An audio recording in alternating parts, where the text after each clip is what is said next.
Thinking about switching your old boiler to a combi system in your 3-bedroom terrace house?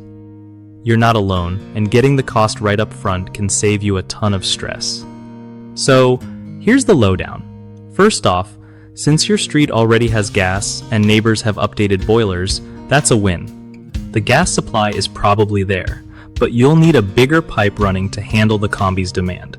If your radiators heat up fine, that's a good sign the pipework might be solid, which saves money. The old boiler spot usually works for the new one, but combi boilers can be a bit bigger, so expect some tweaks in that cupboard space. Don't forget the condensate drain. Combi boilers produce water you gotta drain away properly. A decent boiler plus installation for a house like yours usually lands around 4,000 pounds if the pipework is reusable.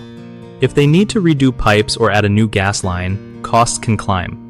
Since your place is from the 1980s, materials and layouts might vary, so having a pro come check it out is definitely smart.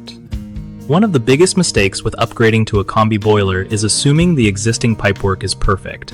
If it's corroded or uses old materials, you'll face extra repair bills. Fix? Have a plumber inspect everything before committing. Another common issue is underestimating the size of the gas supply needed for a combi system, which can cause performance problems. Make sure your installer plans to upgrade the gas line if needed. Lastly, people often forget about proper condensate drainage, leading to blockages or leaks. The fix here is making sure the condensate pipe runs to a suitable drain or soakaway and that it's installed with frost protection if you live somewhere cold.